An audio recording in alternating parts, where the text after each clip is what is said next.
Olá pessoas, na aula de hoje nós damos início ao capítulo 4, campo elétrico e magnético. A gente vai fazer o item 1 e 2, que são os curtinhos aqui, então vamos juntar os dois, tá? A aula rápida também, a aula curta. Aqui ele vai apresentar o conceito de campo, no sentido amplo, né? Depois ele vai especificar o campo elétrico e magnético. Então, desde pelo menos no século XVI, já existe registro de corpos que interagem à distância, sem que haja contato entre eles, tá? Então, hoje a física entende que sempre que ocorre uma interação à distância, essa interação ela é intermediada por um agente físico chamado campo. Então, em outras palavras, a gente pode dizer que o campo é o agente físico responsável pelas interações à distância, tá? Então, aqui ele está representando um átomo, né? o núcleo e o elétron.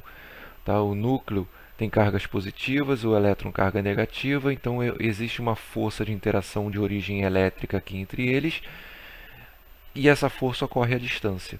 Então, existe um campo ao redor do núcleo que transmite essa força para o elétron, tá? E vice-versa. A força sempre surge aos pares, né? Essa é a terceira lei de Newton.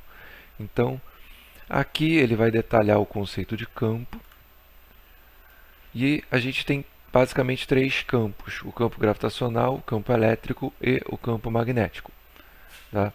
Nessa tabela 4.1 ele vai descrever cada um deles: campo gravitacional, magnético e elétrico. O campo gravitacional tem origem na massa. Então, qualquer corpo que possui massa vai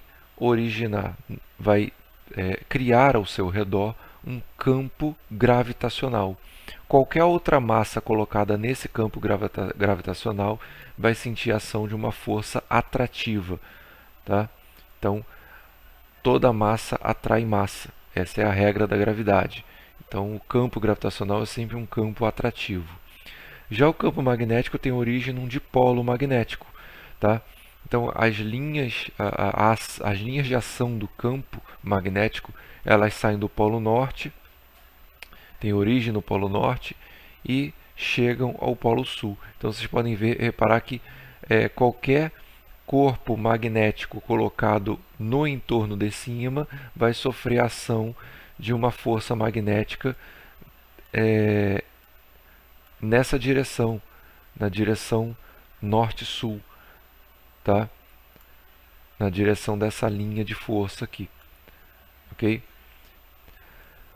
Já o campo elétrico tem origem nas cargas elétricas e ele pode ser um campo atrativo, no caso de uma carga negativa como fonte, ou um campo repulsivo, no caso de uma carga positiva como fonte. Então eu diria mais atrativo e repulsivo, vou corrigir. Vou falar convergente e divergente, tá? Porque a atração e a repulsão vai depender da carga que esteja interagindo com o campo. Se eu tiver uma outra carga negativa aqui, ela vai sofrer uma força de repulsão. Ela vai ser repelida por essa fonte, tá? Se eu tiver uma carga positiva, vai ser atraída. Então, vai depender aqui do sinal das cargas, como a gente já viu nos capítulos anteriores. Então, campo gravitacional ele é sempre atrativo. O campo magnético ele é um campo fechado em si mesmo, ele tem origem num dipolo magnético, tá?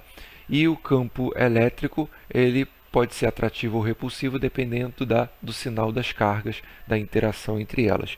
A gente vai ver com mais detalhes o campo magnético no decorrer do capítulo.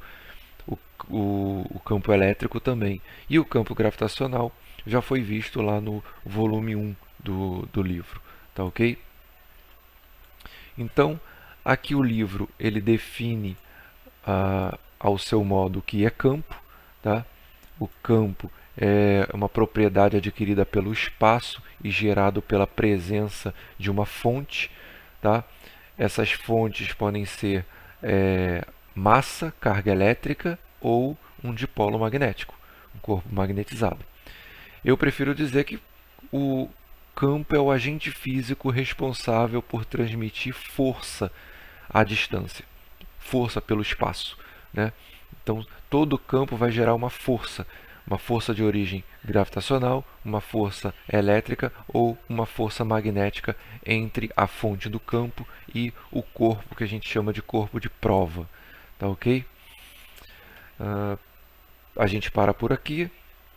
Próxima aula a gente dá sequência no capítulo 4. Por hoje é só. Até a próxima.